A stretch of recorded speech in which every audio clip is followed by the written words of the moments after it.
where you are joining from. We have people from all over the world, some familiar names too. Kia ora, aloha from Kauai. We have people joining from Denmark and Georgian Bay in Canada. Hello. Um, Mountain View, land of the Olone, is that how we pronounce that? Also from the Netherlands, welcome.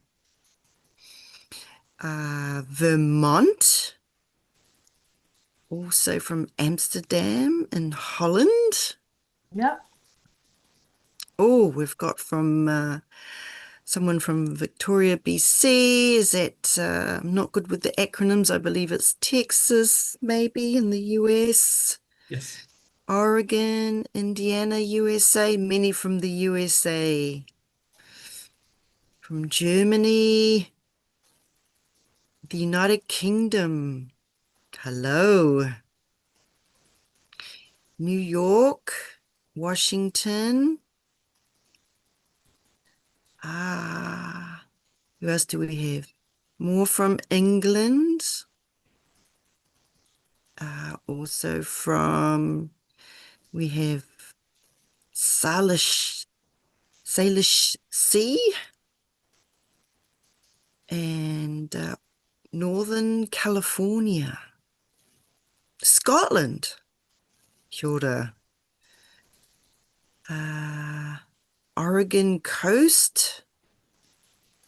The Virgin Islands. Welcome from those coming from, where is this? Cumbria in England. And more from California. Turtle Island, yes. Kia ora. British Columbia.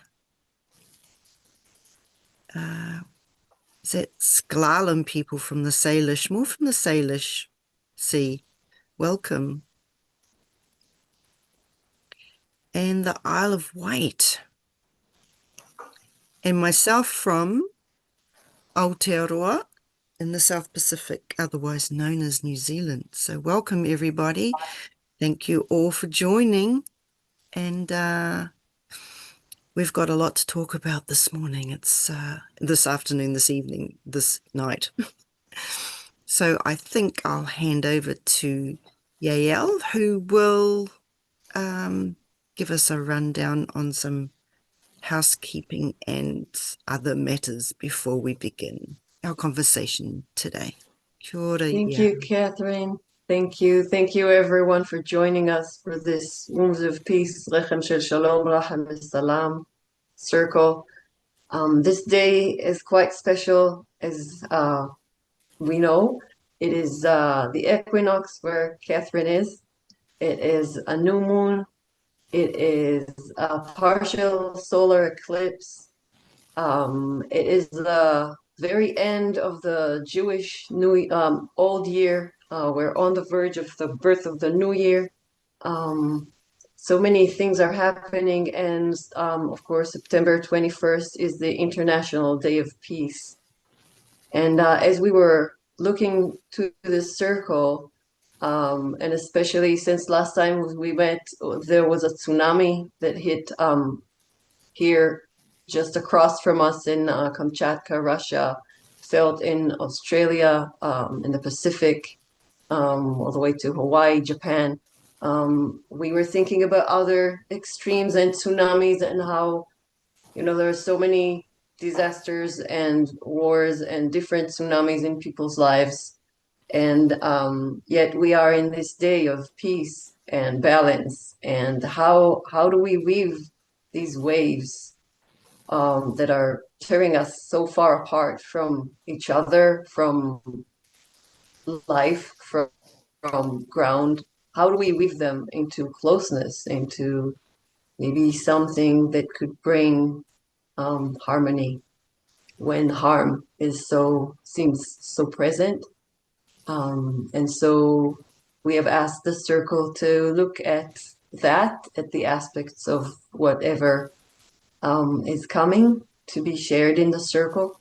And the way we are doing it is as a co-creation by all of us listening as the circle does the talking from different mouths. And the first ripple is going to be co-created by our wisdom keepers. And then the second hour is going to be where you, our community, is asked to let the circle speak through you in breakout rooms. In each breakout room, there will be a wisdom keeper facilitating the talking circle. This first part is live streamed and recorded. The second part in the intimate rooms is not. And so we have some guidelines that will help us to make sure we're doing it in a way that is as good as we can, knowing we are human. There could be mistakes, but these guidelines are helping us to create that deep listening, as deep as the womb. And I'm going to read them because the first guideline is that the host reads the guideline just like we are sitting at table when we invite people to have a meal with us when we're hosting, even if they know exactly where our dishes are and they've been to our house many times, as many of you have been with us. We are asking to let the circle do the talking as we are doing the listening. We are asking to listen with the innocence of a child hearing something for the very first time, before you form an opinion, before you knew if the tooth fairy was real or not. Just the story. Let it land. Let maybe a sentence from the whole story be the one thing that may ring true to you. And even if nothing does, let this be a potluck of truths, of stories. And I don't need to push away something that I don't want to have, for maybe it will be nourishing for someone else. We ask to respect ourselves, our other selves here in the circle and beyond. Respect time and attention, so don't be too long, or if the words aren't right, you don't have to say them before it is time. You can say, maybe come back to me later. And just make sure that everyone in the circle has a chance to share at least once, and you don't have to take that time to share, because the listening is the most important thing. So in these circles, even if you do not speak, you will be heard. And when you do speak, we ask to speak from the heart. We can't interfere with anyone's sacred path or anyone's words, so we ask to have no cross-talking, for everyone to make sure others have time and a chance to be heard also. We ask to be free when we listen and when we share, free ourselves and our other selves from judgment, from the need to argue or plan a response. We ask to make room for different truths without having to determine which one is right or wrong. Just like a deer and a lion can have a chase, they both share with very, very different experiences, both as just as valid as just as true. And we can expand. And even if I'm used to being the deer, suddenly when the lion speaks, I can feel my inner lion, my inner self that I often forget. And with the reflection of my other self, I can get to see something that I usually don't. We ask to speak the truth as we understand it, is that we only speak of what we know to be true through our own lived experiences, not something that we learned or heard about, but something that actually we can talk about from our own lived experiences. And respect the fact that someone else that may have been with us in the same situation may have a very different experience, a very different truth. And we ask to expand just like the womb does, to allow the discomfort in allowing an other self with their truth, with their way of being.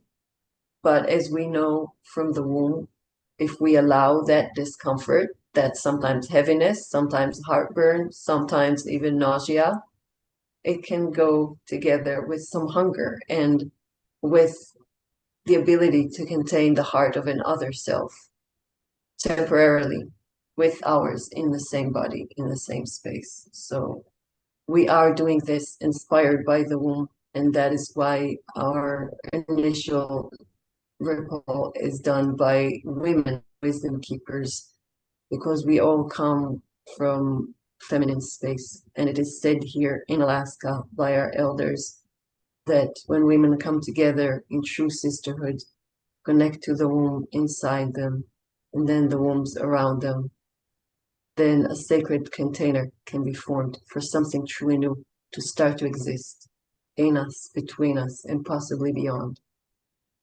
And this is why we are doing these circles. This is why we have called these true sisterhood wisdom keepers to help us begin with that. And for the to initiate this circle, I don't know if Sabra is with us. Sabra, are you with us? Can you give us the blessing? I don't think so. Okay. So Catherine, may I ask you to maybe open with a song or a prayer or a blessing? And then Diana can take us into the room with the meditation. Please, Catherine. Kia ora, yes, thanks. Yeah, I'd like to open with we call it a karakia, which is like an invocation, uh, which just came to me before in our conversation, before we opened up the meeting room, actually. And it talks about support, um, posts of support, but posts are a metaphor for the pillars that connect the earth with the sky and our 3D world with the celestial or metaphysical world. It's what braces the two worlds together and provides structure and geometry, sacred geometry for our life. It's very sacred. And it goes like this. Tepo, tepo, te toko toko I whenuku, te toko toko I wherangi, toki a tuki a. Ko te mumu, ko te awha, ko te manehi kai o te takiri panapana ka rau, I runga ka rau, I raro ka whaita more, I runga ka whaita more, I raro. Tēnā ko te pou, orongo, norongo, mauri, ora ka oa e.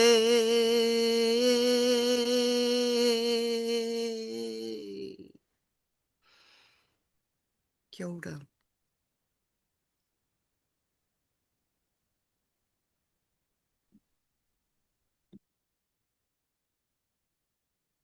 Kia ora. Thank you so much. And with that, Diana, if you can take us into the womb. Indeed, I would say shalom, salam, peace, and let me kindle the light.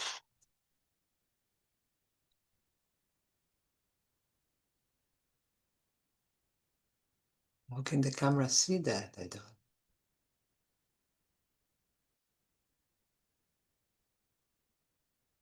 Let's kindle the light within us, the light within each of us, and the light of the world from which it draws. Let's close our eyes and place both of our palms on our heart and greet our heart today on this day of the equinox and this day of balance. If you have a womb in your physical body this time around, take one palm and place it on your womb. Otherwise, keep both hands on your heart. If you do not have a physical flesh and blood womb, know that you have a metaphor an energetic womb, a light womb in the place where the womb was when you were born.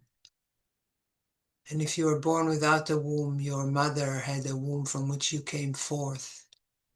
And this is your home, where you came from into this world.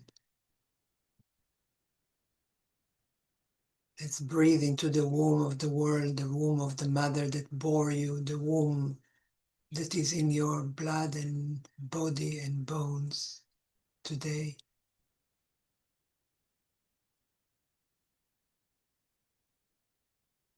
Let's go together into the womb of the mother of us all. A womb is a place of no separation. We're looking at tsunami. Tsunami starts with separation. From the ocean, where all water is one, rises an otherness that wants to be separate, that wants to define itself separately than the whole. In the womb, this is not possible. In the womb, there is nowhere to rise into something different than the oneness.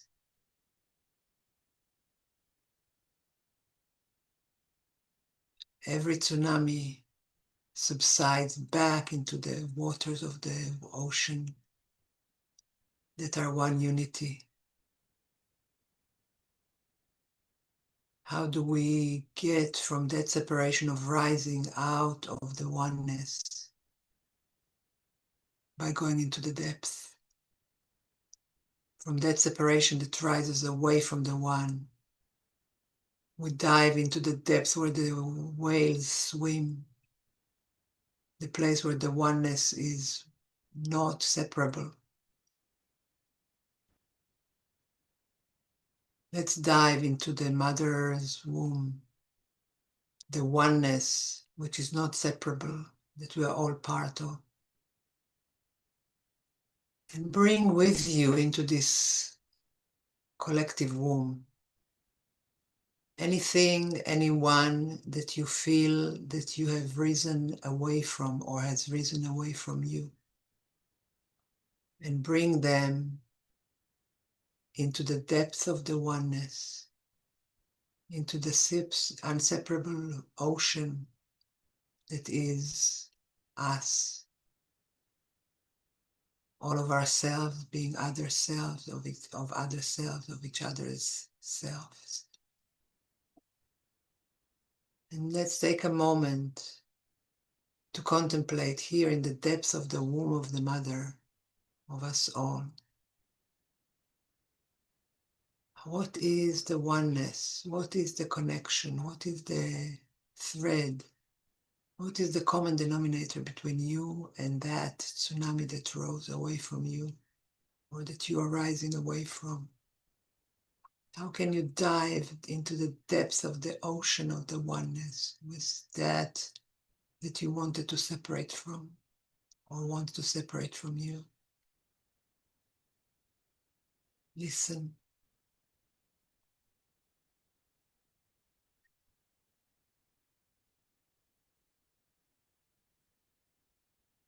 Our guide in going into the depths is the ocean's own whale. I will close by a song of the depths of the whale's swim. עמוק עמוק במים, צולל הלוויתן, אל מרחבי עין חקר, אל הלא נודע. הו לוויתן, אדיר הים, שירך השיר, שיר אהבה. הו לוויתן,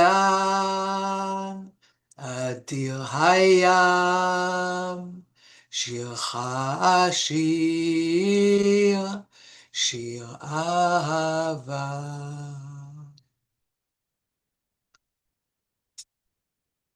Let the song of the whale reverberate in your heart, in your womb, in the womb you came from, in the womb of the mother of us all. The depth is where we all unite. Rest there for another moment.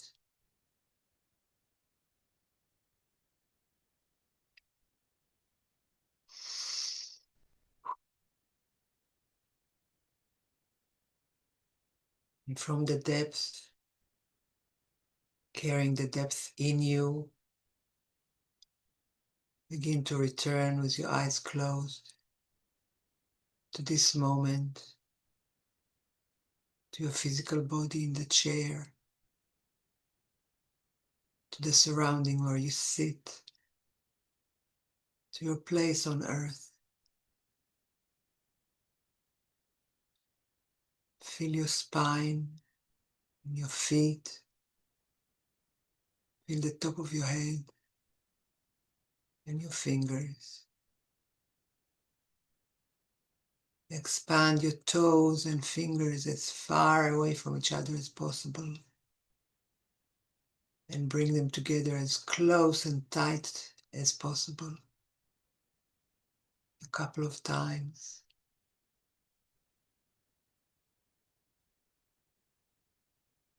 This is a moment we share together across the globe on this day of the equinox.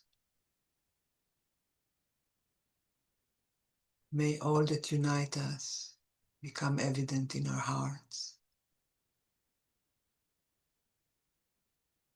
And with that, imagine with your eyes closed what you will see first when you open your eyes. And when you are ready, let your eyes gently open.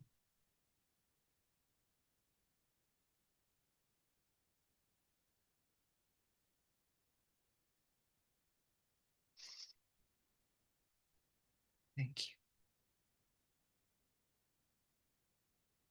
Thank you. Thank you. And with that, Iya, I'm wondering if you can share with us.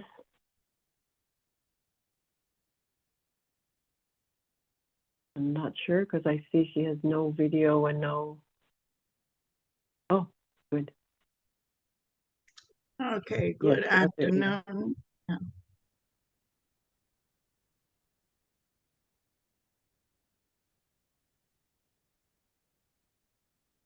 I'm feeling more of the winds here in the St. Croix Virgin Island.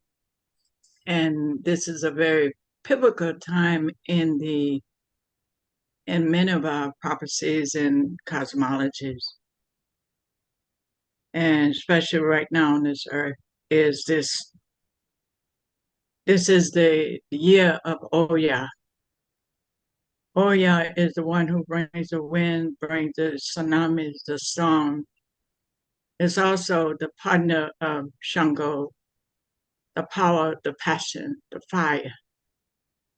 And so there's a prophecy that says that the deciding factor for these times, I think I heard it today repeatedly, is the amount of fire energy and that passion that we have in our inner womb space, in our own hearts and our minds today, to really envision a new clear way, a clear way inside, the clear way that's coming from our heart of who we are, this universal part of who we are.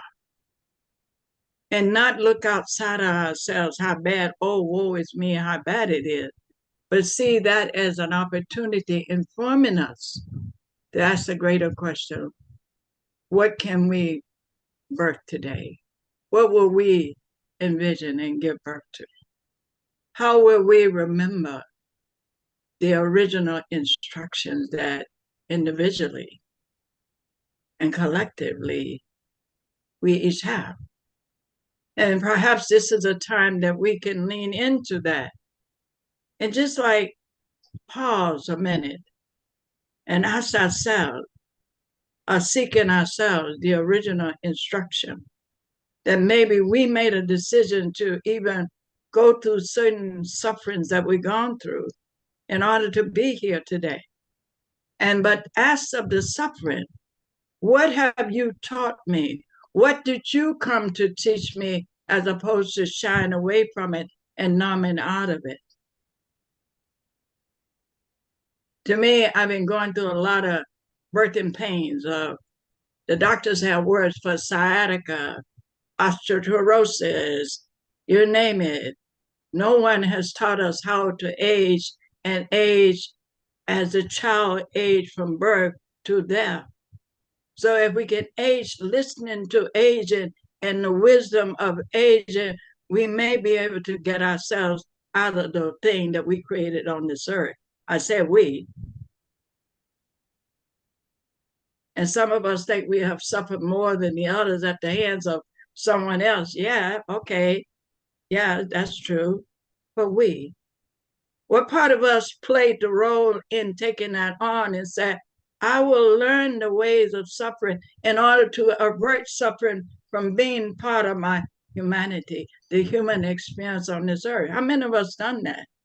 And we pause to say, can I pray and ask, if in the womb I planted the seed of hatred, oh, please forgive me. If in the womb I planted separation, oh, please forgive me. Even if it was in my family, if I planted that separation, oh, ancestors, let us heal this womb today. How many of us can feel that prayer?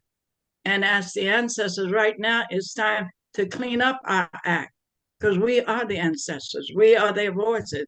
We are their memory. We are the living breath of the ancestors today.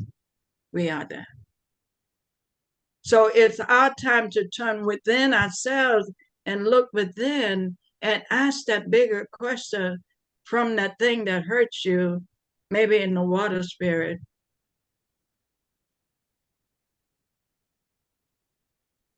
Maybe a message coming from the wind spirit. And maybe from wherever. Can I pause and listen to hear the message? Because we're so busy.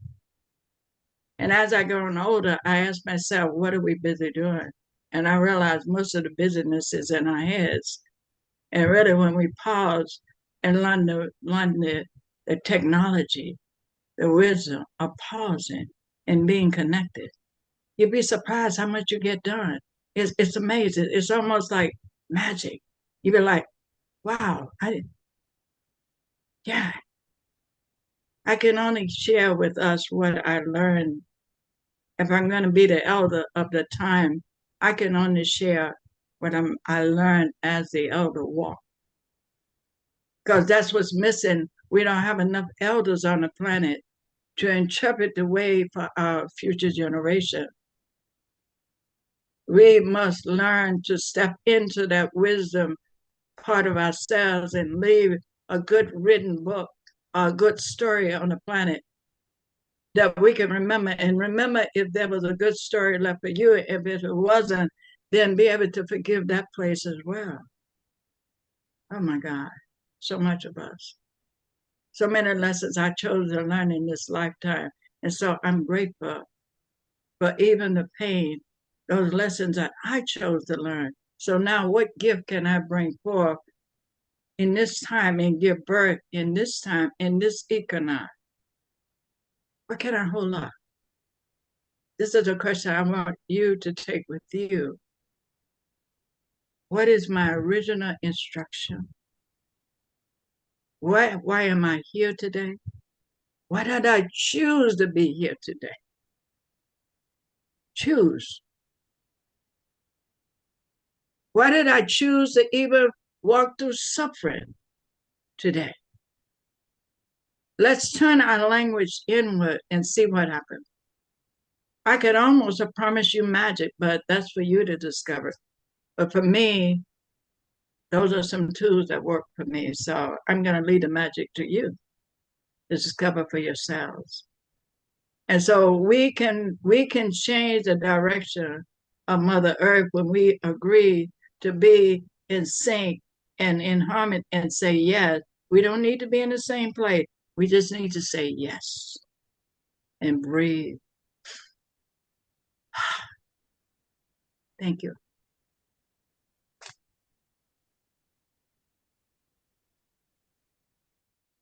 Thank you so much, Elder Ia. As you're talking about the things that kind of happen with ease and magic when we allow them to be that way. Even now on this call, just before we started, I didn't hear from Laura, our tech whiz here helping us, and I panicked and I started doing so many things, and then I discovered it's already done. She's already done it, you know. So sometimes it's just to trust and allow the spaciousness and not try and be everything and do everything. And when we kind of, you know, dim ourselves down a little bit, we allow others to shine, and also allow ourselves to not get overwhelmed and worn out. And one other thing that you said, you were talking about new clear way, and I heard nuclear, and then just this nuclear rang, I don't know, different to me. So thank you for that too. And with that, I'm wondering, Anita, maybe we can hear from you. So happy you made it to be with us. Hello. My apologies for being late. And yet it's what this time is about, an equinox. You know, many ceremonies, this is the time, all the abundance and the harvesting of what grew in the summer, we're now preparing for the winter. And so it's a lot of time I've been spending on reflection and doing some of what Ia is talking about, like looking inside. And then I realize I leave inside, but I also look outside, because my inside is not different than the outside.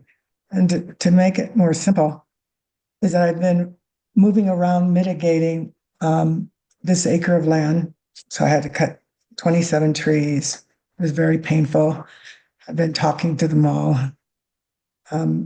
Because living here where I do in Colorado, it's not if there's going to be a fire, probably it's when. And so then maybe I can save the other trees. But I listened to them. And it reminded me of a time a couple of decades ago. I had already been doing 18, 20 years of work connecting hearts all over the world under the umbrella of culture change, diversity, equity, inclusion. And I was going to give up. This is not working. People are so set on you're good, you're bad, I'm good, you're wrong, I'm right, you're right, I'm right. I mean, it felt impossible. And so usually when I go to dream, something comes up, but it didn't. So I know that it was a weekend, and I went outside and I sat by a tree that is still here. It's one of the trees we can save. And I just was waiting for an answer. I was listening very quietly, knowing I don't have control of time, and just listening. And then I got kind of tired, so my eyes were sort of going shut. And then I heard, Anita, when you breathe in the oxygen, how much goes to you, the woman? How much goes to you, the Nawa? What percentage goes to Mexican American? What percentage goes to being heterosexual? And I remember kind of waking up and going, oh my gosh, it's the separation, and it's in ourselves, that it's not to deny what you see in that, but it's how we just cause all these barriers. And so as I continue to listen to the trees, I want to share a quick story. I don't usually share other people's stories. I share my own. But it's okay. This scientist, Monica, she wants the story shared. And when I call on my ancestors, when you call on your ancestors, we're not just invoking our ancestors for ourselves. We're invoking our ancestors for all the people, all our relatives, two-legged and other, for the cosmos, for everything. And the ancestors do come through. So I was at another meeting, and a scientist who's really well known in Harvard, Oxford, that kind of education. But she quit her professorship. She just said no. And people were like, "Are you crazy? What are you doing?" She said, "Because I do good science, but in this science, it doesn't allow me to say what the trees are saying. I don't get to put that in the report. And when I do, they tell me take it out. I can't do it any longer." She's not very old, so it makes me very happy. So she's got a long time here, hopefully.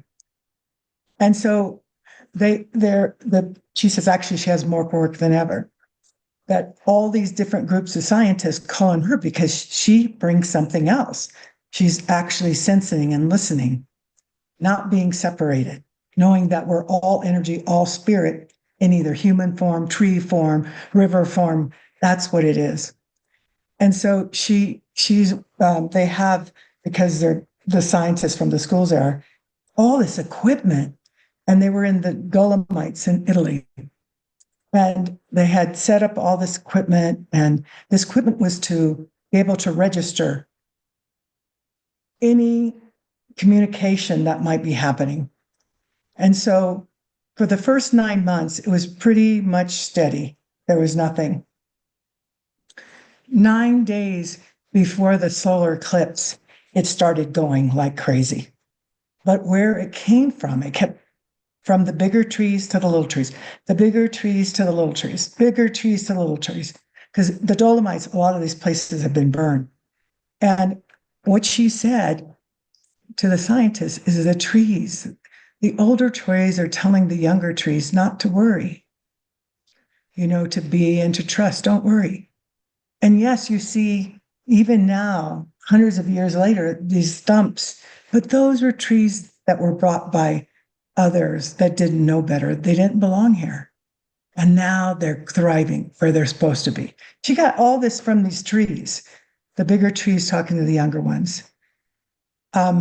Then about after the eclipse, she said it took not even quite a half a day, and it went back to. So the scientists are she's showed them enough that they're going to leave it in the report. But so she calls, it's about to get there though, she calls a friend of hers who's northern Norway, I can't remember where, another scientist, and said, "Look, this is what happened." And he said, "I'm really busy. I'm going to send you a book. When it comes, read it. So a couple of weeks later, she gets this book with a marker in part of it. It's a fairy tale book, and it's 200 years old. And she opens where it is, and she begins reading.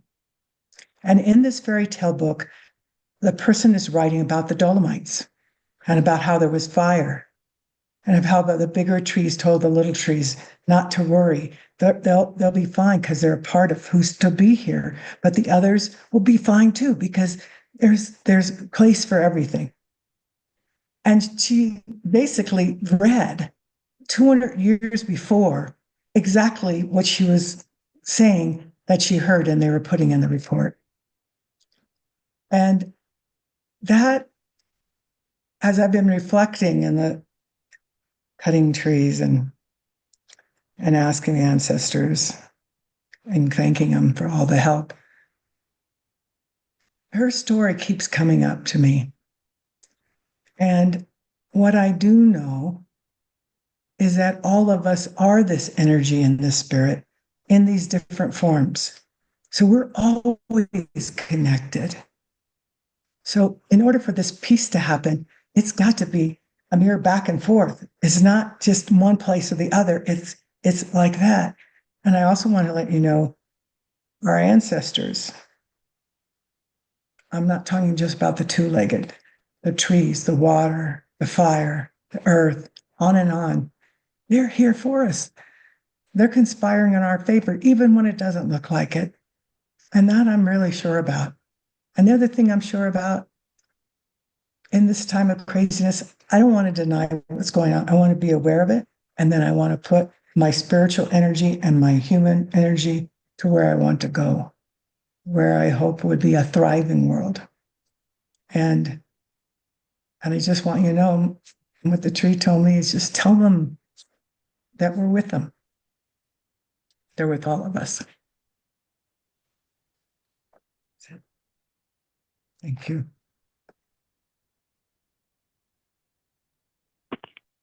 Thank you so much, Elder Anita. That is so amazing. I don't know if you can all hear me because my internet is very wild today and I'm off screen. Can someone say if you can hear me? Wow. Okay. Yes. Oh, okay.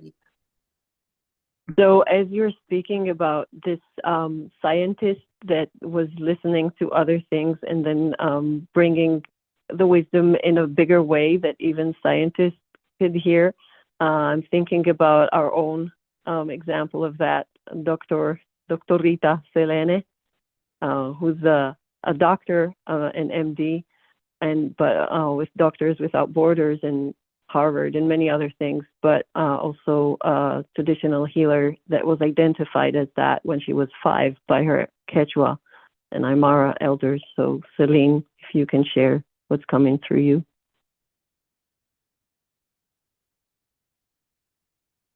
I am honored and super grateful with you, Yael, and with the organizer and with this circle, Gum of Peace, because it means so much for us, indigenous women around the world.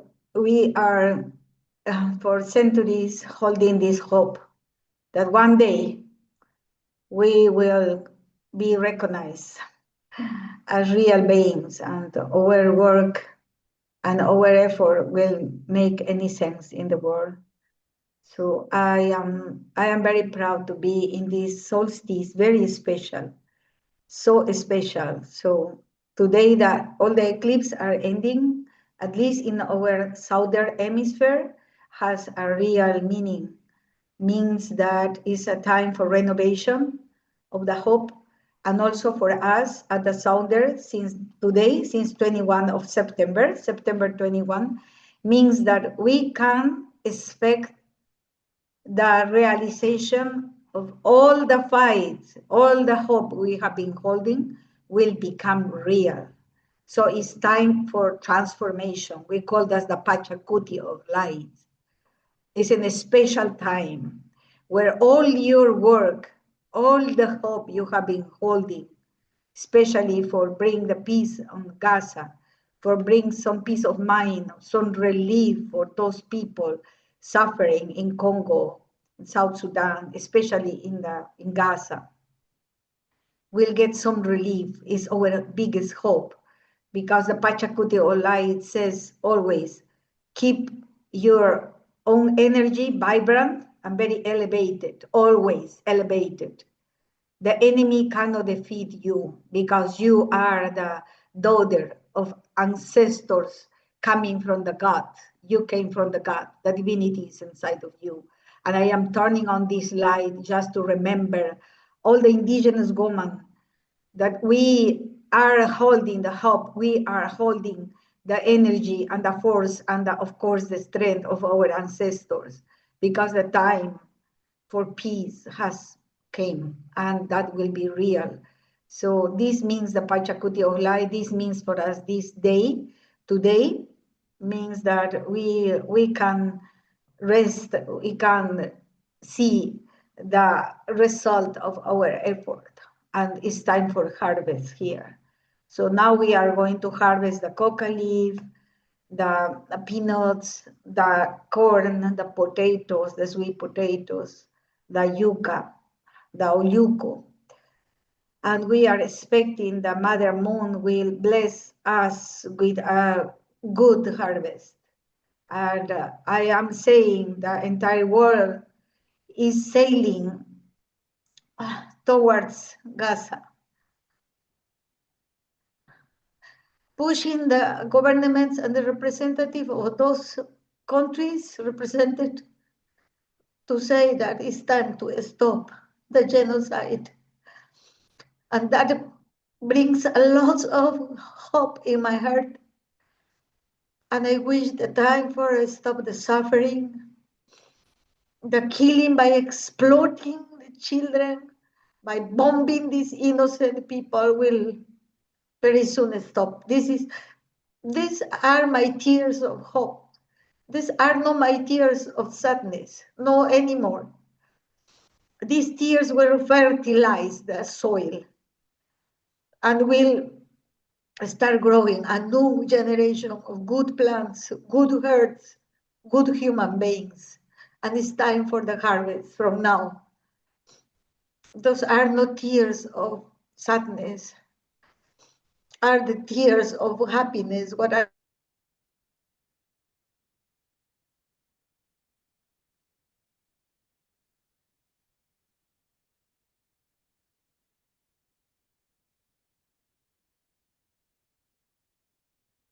we, after almost 2 years, we are going to gain some relief in our hearts as a humanity. We will stop suffering, and these tears are hope tears. And I wish they will fertilize all your prayers and all your wishes, and all your needs will come fill it up from now. Thank you so much.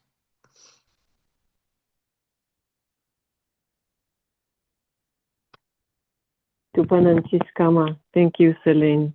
Thank you for the tears, this healing potion of the world, the salt that the oceans teach us, and we have a bit of it in us, and sometimes we can let it out and bless others with it. Thank you.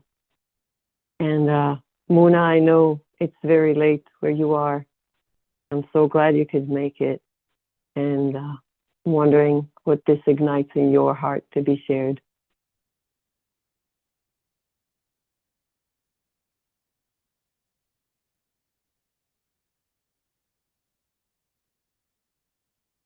Hi, everyone. Good evening. And thank you for having me here again.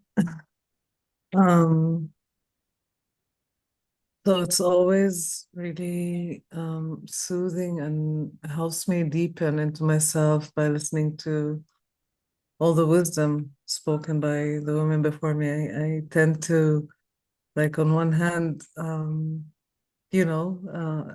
usually when there's a circle, you want to speak in the beginning so that you're not comparing yourself, but then you don't get the chance of listening to everyone and deepening into yourself. So it's really helpful to be listening to all these words of wisdom said and coming deep into ourselves. And so thank you for that. I really appreciate all the words that have been spoken. And Celine, thank you for your prayers for Gaza. It's really appreciated. I just want to take opportunity here and thank Celine for all the support and I'm getting from you with supporting my friend in Gaza.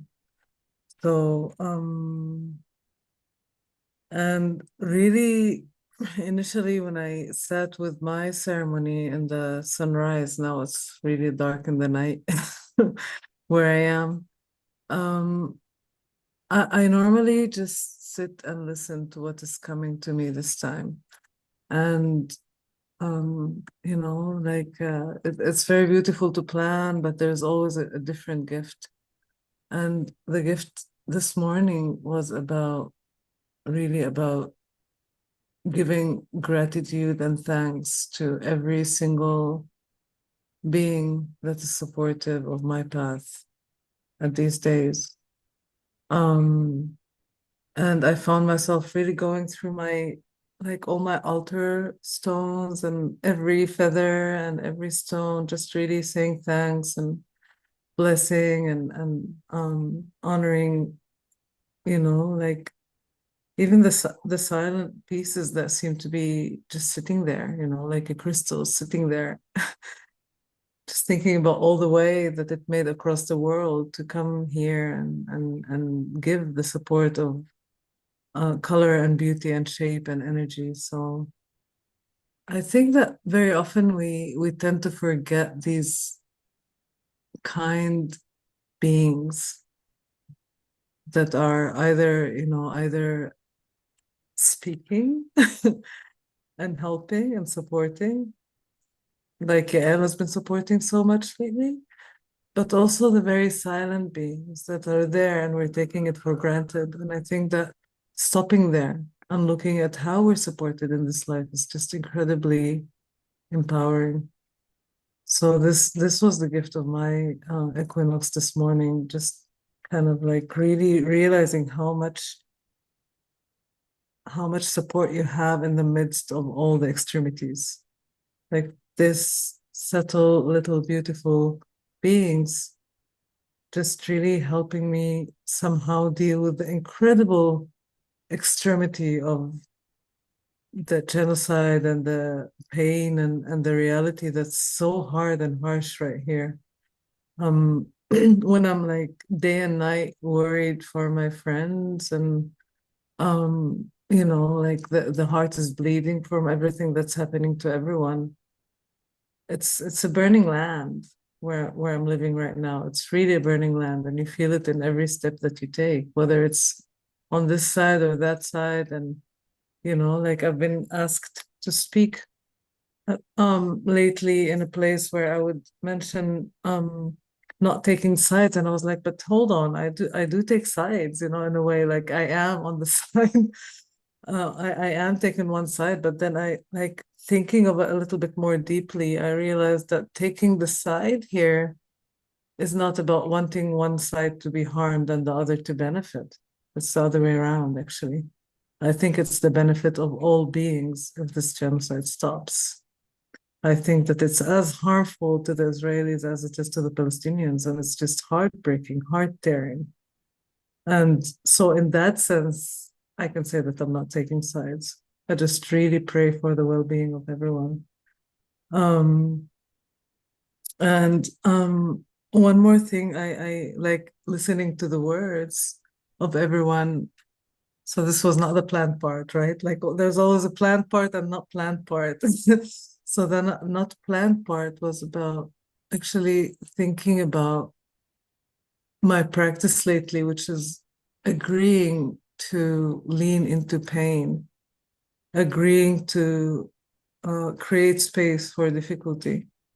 And it's a really interesting balance because on one hand, like there's something that really gets absorbed in the drama, right? There's something that like with the pain of people in Gaza, like all the time, there's something going there.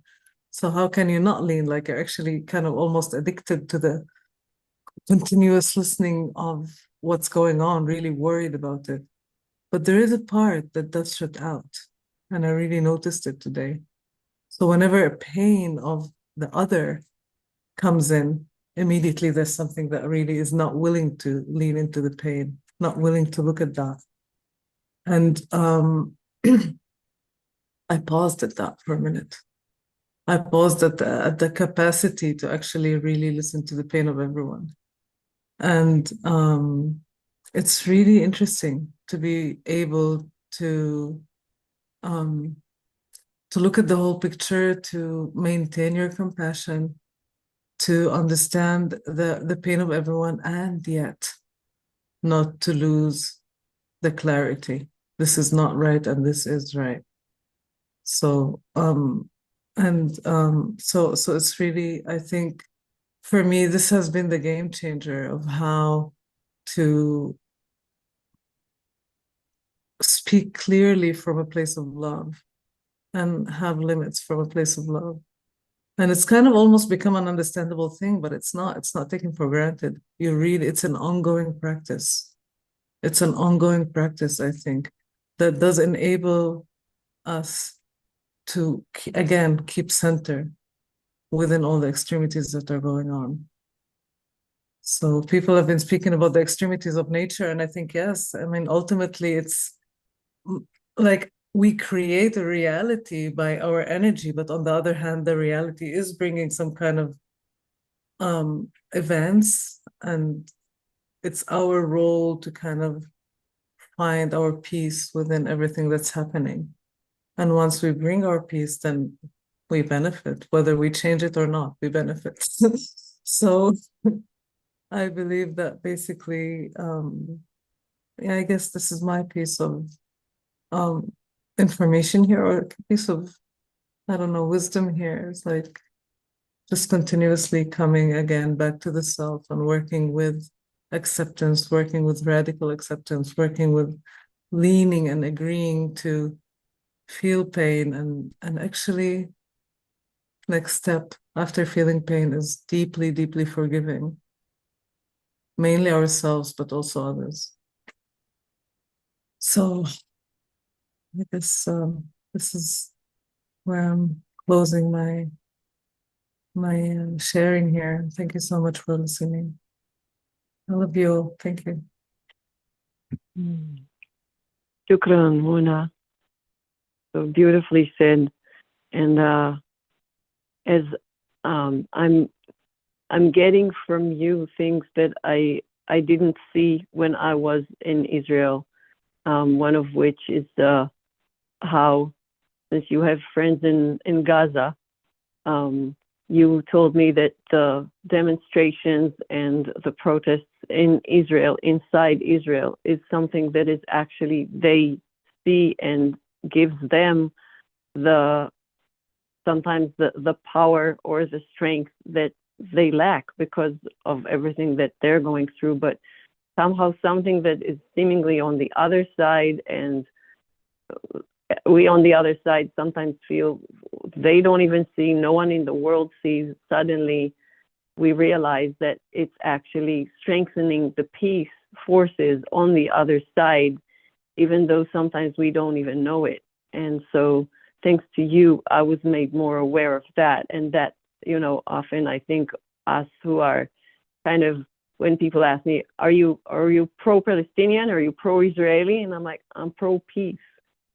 And it feels so lonely sometimes because so many people are like, but how can you not mention the hostages? Or how can you not mention the hunger and the genocide in Gaza? Or how can you, oh, you're just saying that so you can talk about what you really, your agenda really is. And so there's so much distrust. There's so much separation. There is so much that can make us feel small or insignificant or misunderstood.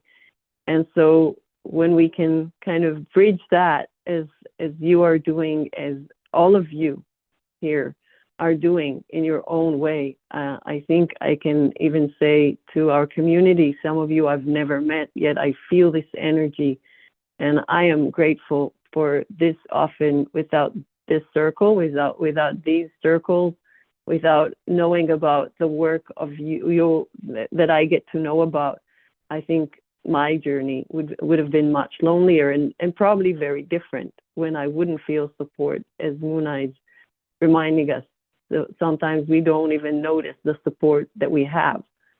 And so I'm wondering if I could see you kind of nodding throughout the talk, and I'm wondering what it brings to you and what it looks like from Costa Rica. Thank you, Yael, and thank you for all these lovely, wise women that came before me.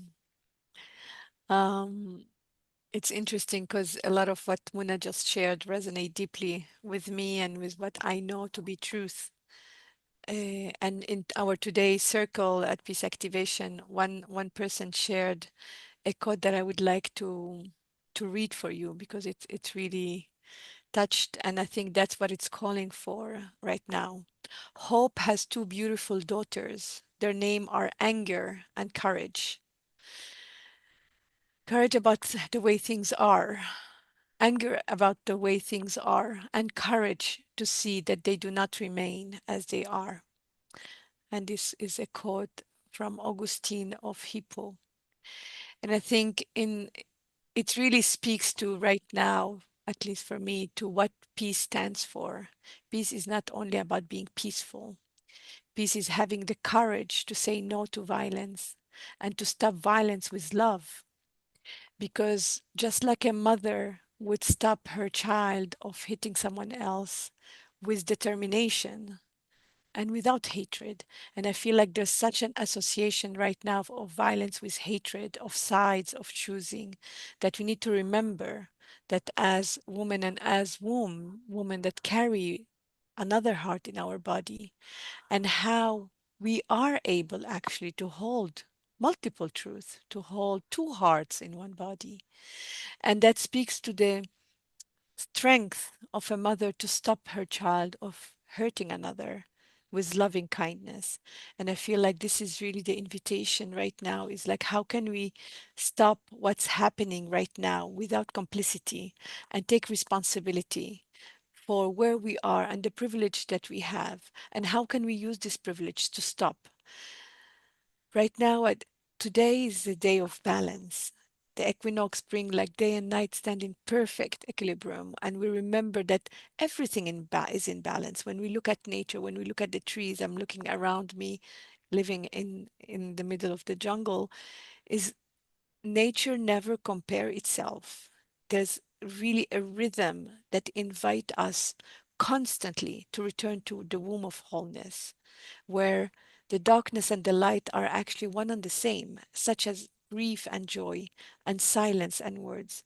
And so when we pray today for peace, it's a prayer that invites the frequency and the vibration of peace to reach higher, because the field is contaminated. I keep saying that we really need to meet in a field beyond right doing and wrongdoing. It is a field that we need to increase in our loving and in our kindness and in our forgiveness, because the more we have self compassionate, self forgiveness, the more we'll be able to carry this love, to carry this peace that we're calling forth. Because it's not just about today, it's about generation and generation and generation and collective trauma and intergenerational trauma.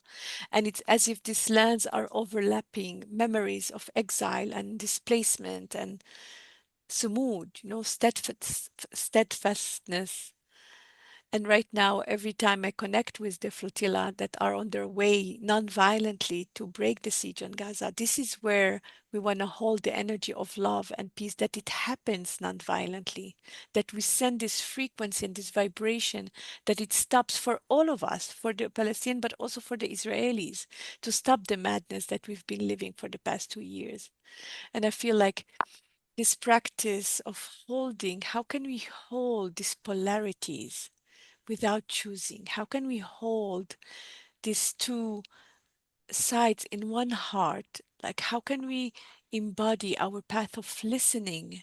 Just like we're doing here, we're listening and then we're speaking, we're giving and we're receiving. Like, how can we bring this mutual respect of the feminine and masculine into balance, into integration? And so that the information can form us into the holistic being that we are. When we gather here, we gather in kind of a space of wombs of peace, and we practice what earth itself is teaching us, where if we look at nature, we connect back to our own nature, and we understand that it's not about choosing sides. It's not about saying right and who's wrong. Healing doesn't come from there. And it is really, peace is not just the absence of conflict. We want to smell peace. We want to touch peace. We really want to have a connection, an experience, and a relationship with peace, so that we are able to invite it into this material reality, so that it's not just like something we aspire for in distant lands. It's actually accessible, it is available, it is possible, and it is with grace. When we accept the grace and we embrace with grace, grace will be able to embrace us. And it is that balance of the inner and outer, and the dark and the light, and the day and the night. In today's balance, that is my prayer, that we really are able to to turn all this wounding, this trauma bonding into portals of connection, so that we're able to transform what we inherited as trauma and make it into like the fertilizer of our soil, of our land, for all of the land's inhabitants, and not based on identities or color or gender or religion. It is time. It's time for all of us to come together and awaken in a way that I don't think humanity ever experienced. And I think that's what the prophecies has been calling us for. That it's time for us. It is the day we've been waiting for, and we are the people that we've been calling for. And it's not going to happen somewhere out there, and it's not going to happen with someone else. It's going to happen with us. And by us coming together here and speaking this to the wombs of potential creation, then we might be seeing it in our own lifetime. And I deeply hope so. Thank you. I think this is where I stop. Thank you, Eva. Shukran. So rich. I was asked just this week by someone told me, you talk about peace, but like, how come isn't peace go with peace and quiet? What about you being quiet? And I said, well, if we're all just quiet and not say what's in our hearts, is that peace? So I don't know. I'm leaving you with this question of, can we have some peace and quiet? Is that peace? Is quiet? If it's not heavy quiet. We sit sometimes in our weekly gathering, we sit in silence actually to experience peace, because I feel like we're lacking the experience of peace because we've been fighting for so long. And I feel like just experiencing, what would it mean? How would it feel to sit in silence with someone when the silence is not heavy, is not filled with words that are unspoken? Thank you for the question. Thank you.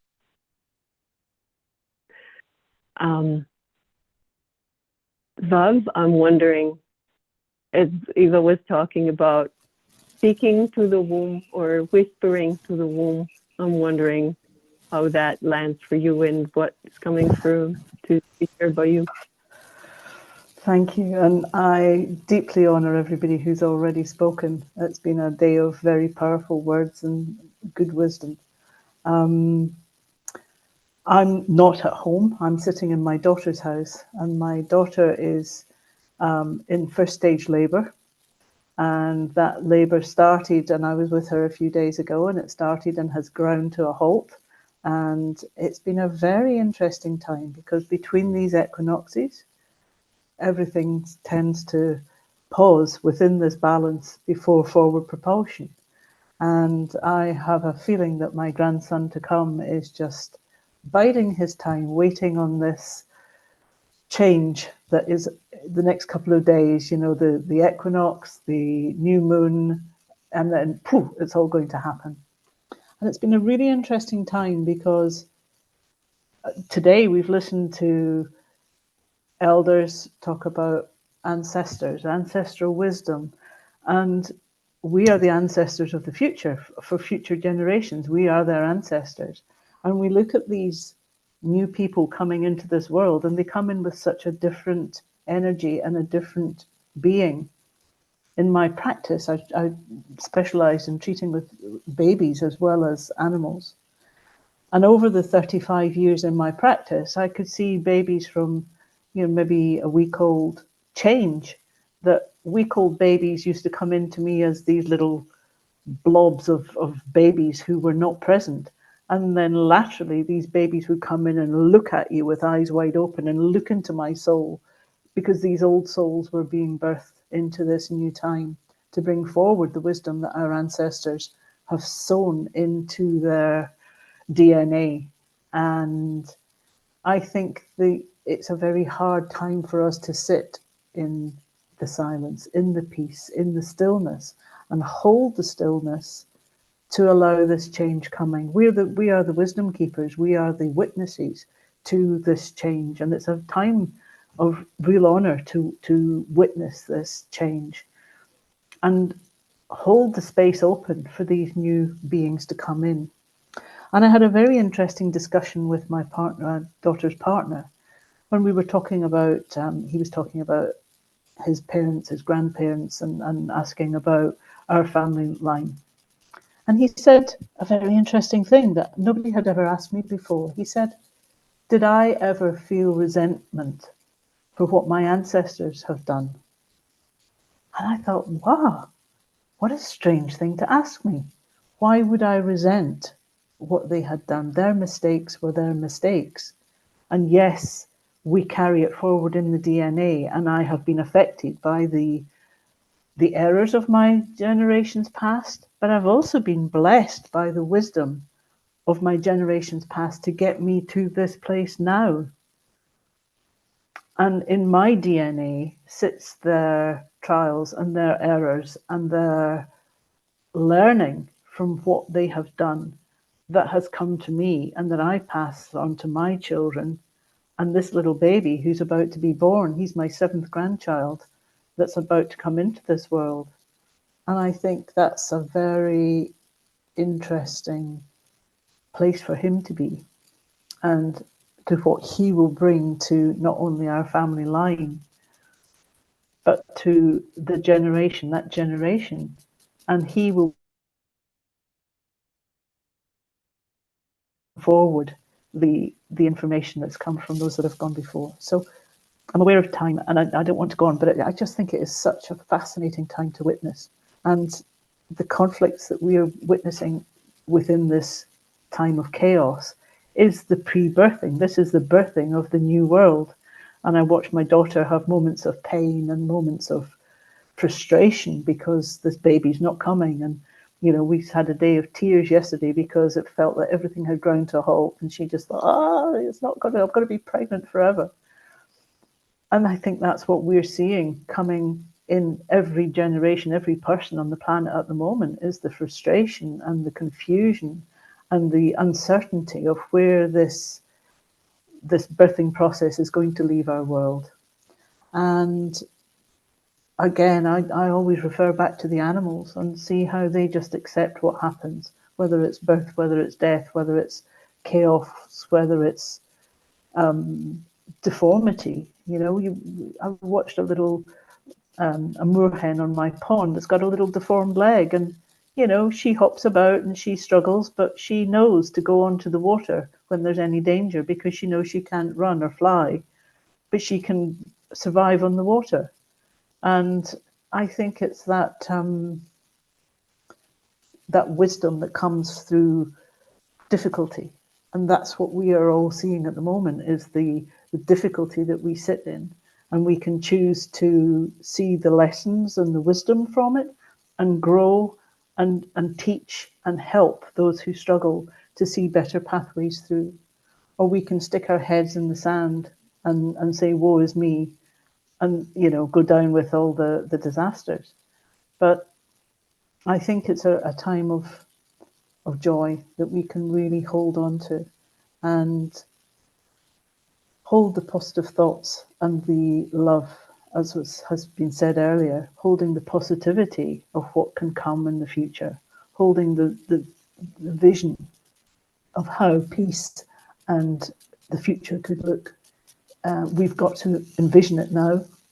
We've got to invent that new place that we want to see in our hearts and in our minds. And it's only by envisioning it and creating that thought and that choice will it actually ever happen. So, thank you. And please send good vibes for birthing processes. We've tried all the ones that I know. Thank you, Va. Oh, got a lovely echo there. I'm double because my internet. Anyway, I'm on the phone on one and on the computer on the other. So yeah, sometimes we get echoes, right? Which is maybe what we're doing here in the circle. These echoes, and yeah, there's lots to say, but I am wanting to hear from Catherine also. So Catherine, can you please share what's coming through you?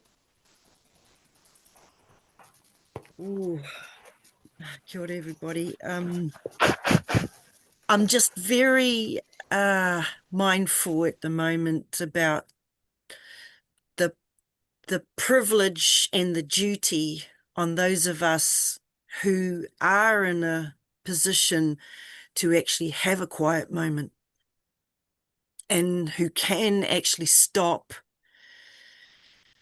and not have to be so distracted by violence or conflict, or, I mean, in terms of our personal safety, you know what I mean? It's such a privilege, it seems to me these days. If we are in that kind of environment, oh boy, the duty, I feel anyway, the duty to do what we can to bring stillness in our space, because we know that that stillness will emanate out and ripple and have an impact for those who are in places of chaos. That's just natural law, right? And those who aggregate our seemingly little efforts to create stillness where we are now will aggregate and I'd like to think have an impact in the wider world. And I was just reflecting on a take my own advice moment. So many times we like to give our advice out, but can I really take it myself?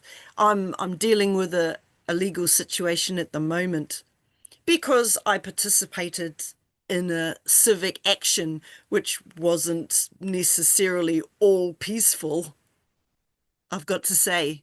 But this is the dichotomy in life, eh? Moments you choose when you have to stand, and sometimes you have to be a bit bullshit, to have a voice and be heard for your human rights, Indigenous human rights, whatever. And that this was one of those moments that I was involved in a campaign, and the consequence, fast forward to this week, is an appearance in the colonizers' legal system. I have to make an appearance. And I was saying earlier that I built up in my own self, in my own mind, the big importance of that moment of going before the colonizers' court and having my day in court and having my voice and all this sort of thing. And actually, on reflection, I'm looking at it now, days away from it. It's coming up in a few days. I'm looking at it going, you know what?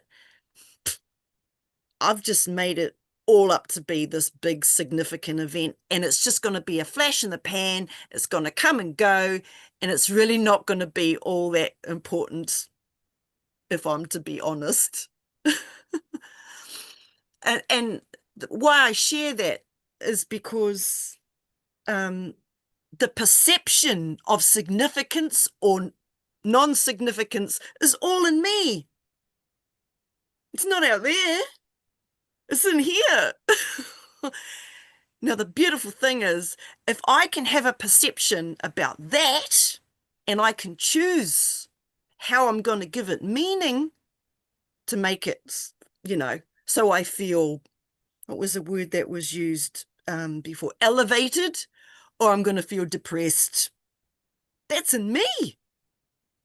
And if I can do that once about one situation, I can do it again about another situation and another situation and another and another and another. All those choices I make aggregate. So I don't want to put pressure on people about, every moment I'm making a choice and it's all responsibility in me to make that choice about how I perceive the world and how I elevate my emotions, or I feel down about things. Yeah, I don't want to put pressure on us. I don't. But it's kind of true. So I just want to give thanks to the Creator that gave us the power, because, oh boy, what a power that is to make the choice. And I'm just encouraging everybody to, be mindful of our choices. They're little choices. Sometimes they're big ones, but it brings discipline, to be mindful of that. So I wish us all the best of luck with our discipline in this moment. Yeah, that's my message, my hope for us today. Kia ora. Thank you so much, Catherine. I feel that you're speaking, or reminding me at least, about the difference between reacting and creating. Where a reaction, it's always the same, right? You put water and oil, they're never gonna not do what we all know they're gonna do, right? But we are not just the reactions and the patterns that we had in the past and the way we used to perceive things or do things. We have this choice that you're talking about at any given moment. Even now, I'm choosing words. There could be so many other things I could have said, and I can go into why didn't I say that? And I should have, or we could just keep silent and not say anything and be in that stillness. And sometimes it's beautiful, as Eva was pointing out, and sometimes it's choking because something in us wants to come out. So yeah, just to be in this wonder of what am I going to say and what is it going to create, because I also don't know what the response would be, right? So thank you for allowing all of that. And with that, we would like to invite everybody to co-create talking circles with the guidelines that we are now putting in the chat. The same guidelines: listen from the heart, speak from the heart. If you feel the circle wants to be speaking through you, you don't have to. Respect self-time and attention. And we will meet here in, God, I'm losing track of time. I guess 30 minutes? Would that be, does that make sense? Right? About 4 minutes before we close. We'll do silent sharings in the chat box and reading silently, and then we'll ask Ia to help us close. And with that, blessings on the breakout rooms. May it be good. Thank you. See you later. Let's stop the recording.